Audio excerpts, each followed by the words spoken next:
Hi juniors, welcome back to the channel again.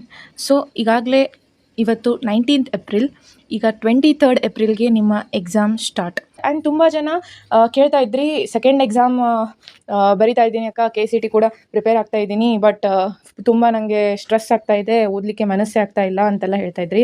You are at the peak point ಅಂತ ಹೇಳಕ್ಕೆ ಇಷ್ಟಪಡ್ತೀನಿ. ಇದು ಒಂದು KCT ಎಕ್ಸಾಮ್ ಮುಗಿಸಿದ್ರೆ ನಿಮಗೆ 7 months ಗ್ಯಾಪ್ ಸಿಗುತ್ತೆ. ಎಲ್ಲಿ ಬೇಕೋ ಅಲ್ಲಿ ಅಡ್ಡಾಡಿ ಏನು ಬೇಕಾದರೂ ಮಾಡಿ, ಬಟ್ ಈ ಟೈಮ್ನಲ್ಲಿ ಏನು ಸ್ಟ್ರೆಸ್ ತೊಗೊಳ್ಳೋಕ್ಕೆ ಹೋಗಬೇಡಿ ಅಂತ ಹೇಳಕ್ಕೆ ಇಷ್ಟಪಡ್ತೀನಿ. ಕ್ಲಿಯರ್ ಆಯಿತಾ? Okay, so let I tell you the bell timings ನಾವು. ಸೊ ಇಲ್ಲಿ ನಾನು ಕ್ಲಿಯರಾಗಿ ಶಾರ್ಟಾಗಿ ಹೇಳಕ್ಕೆ ಇಷ್ಟಪಡ್ತೀನಿ ಯಾವ ರೀತಿಯಾಗಿ ನಿಮಗೆ ಎಕ್ಸಾಮ್ ಬರೆಯುವಾಗ ಬೆಲ್ಲನ್ನು ಹಾಕ್ತಾರೆ ಅಂತ. ಯಾಕಂದರೆ ಒಂದಿಷ್ಟು ಎಕ್ಸಾಮ್ ಸೆಂಟರ್ಸ್ಗಳಲ್ಲಿ ಕ್ಲಾಕ್ನ ಪ್ರೊವೈಡ್ ಮಾಡಿರಲ್ಲ. ಸೊ ಅದಕ್ಕೆ ಎಕ್ಸಾಮ್ ಬೆಲ್ ಇಂಪಾರ್ಟೆಂಟ್ ಆಗುತ್ತೆ. ಯಾಕಂದರೆ ನಿಮಗೆ ವಾಚನ್ನು ಕೂಡ ಅಲೋ ಮಾಡಿರಲ್ಲ ಅವರು. ಸೊ ಆದ ಕಾರಣ ನಿಮಗೆ ಟೈಮಿಂಗ್ಸ್ ತುಂಬ ಮುಖ್ಯವಾಗಿರುತ್ತೆ. ಯಾವ ರೀತಿಯಾಗಿ ಬೆಲ್ ಹೊಡಿತಾರೆ ಅಂತ, ಇಲ್ಲ ಬೆಲ್ ಯಾವಾಗ ಹೊಡಿತಾರೆ ಅಂತ ಗೊತ್ತೇ ಆಗಲಿಲ್ಲ ಅಂದರೆ ನೀವು ಪ್ಯಾನಿಕ್ ಆಗುವಂಥ ಸಾಧ್ಯತೆ ಇರ್ತದೆ. ಸೊ ಸಿಂಪಲ್ಲಾಗಿ ಹೇಳ್ತೀನಿ, ತುಂಬ ಕಾಂಪ್ಲಿಕೇಟ್ ಮಾಡೋಕ್ಕೆ ಹೋಗಲ್ಲ. ಇಲ್ಲಿ ನೋಡಿ, ಓಕೆ, ಫಸ್ಟ್ ಬೆಲ್ ಯಾವಾಗ ಹಾಕ್ತಾರೆ ಅಂದರೆ, ಈಗ ಫಸ್ಟ್ ನಿಮ್ಮ ಫಿಸಿಕ್ಸ್ ಮತ್ತು ಫಿಸಿಕ್ಸ್ ಎಕ್ಸಾಮ್ ಇದೆ. Okay, next day maths exam ಫಸ್ಟಿಗಿದೆ. ಓಕೆ, ಅವಾಗ 10:20ಗೆ ನಿಮಗೆ ಬೆಲ್ ಹಾಕಿರ್ತಾರೆ. ನೀವೇನು ಮಾಡೋದು, ಅವಾಗ ನಿಮ್ಮ ಅಡ್ಮಿಟ್ ಕಾರ್ಡನ್ನು ತೋರಿಸಿ ಎಕ್ಸಾಮಿನೇಷನ್ ಹಾಲ್ಗೆ ಒಳಗೆ ಹೋಗೋದು. ಗೊತ್ತಾಯ್ತಾ? ಎಸ್. ಆ್ಯಂಡ್ ಸೆಕೆಂಡ್ ಬೆಲ್ 10:30ಗೆ ಹಾಕ್ತಾರೆ. ಅವಾಗ ಏನು ಮಾಡೋದು ಅಂದರೆ, ಕ್ವಶ್ಚನ್ ಪೇಪರ್ ಸೀಲ್ ಏನಿರುತ್ತೆ ಅದನ್ನು ಇನ್ವಿಜಿಲೇಟರ್ಸ್ ಓಪನ್ ಮಾಡ್ತಾರೆ.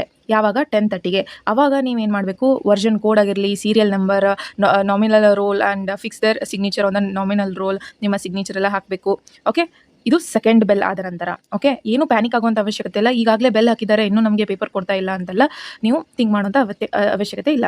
ಸೊ ನೆಕ್ಸ್ಟ್ ಥರ್ಡ್ ಬೆಲ್ನ ಹಾಕ್ತಾರೆ 10:40ಗೆ.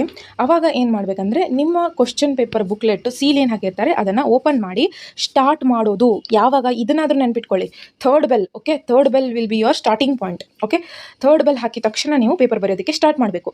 ದೆನ್ ಫೋರ್ತ್ ಬೆಲ್ ಹಾಕ್ತಾರೆ. ಅವಾಗ ಇನ್ವಿಜಿಲೇಟರ್ಸ್ ಇನ್ಫಾರ್ಮ್ ಮಾಡ್ತಾರೆ, ಓನ್ಲಿ ½ an hour ಲೆಫ್ಟ್ ಅಂತ. ಓಕೆ, ½ an hour ಮುಗಿದಿದೆ, ½ an hour ಅಷ್ಟೇ ಉಳಿದಿದೆ ಅಂತ ಫೋರ್ತ್ ಬೆಲ್ಗೆ. ನೆಕ್ಸ್ಟ್ ಫಿಫ್ತ್ ಬೆಲ್ ಹಾಕ್ತಾರೆ. ಇದು second question bell. Okay, 20 minutes are remaining ಅಂತ ಹೇಳ್ತಾರೆ. ಓಕೆ, ಸಿಕ್ಸ್ತ್ ಬೆಲ್ ಕೂಡ 11:45 AM ಹಾಕ್ತಾರೆ. Only 5 minutes are remaining.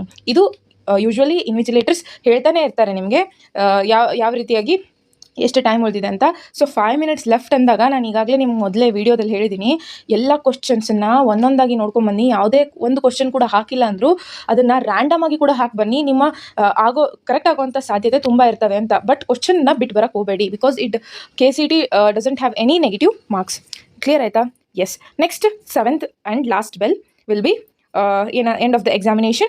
Soon after this bell, the invigilator should first ensure that all candidates have stopped answering on the OMR answer sheet.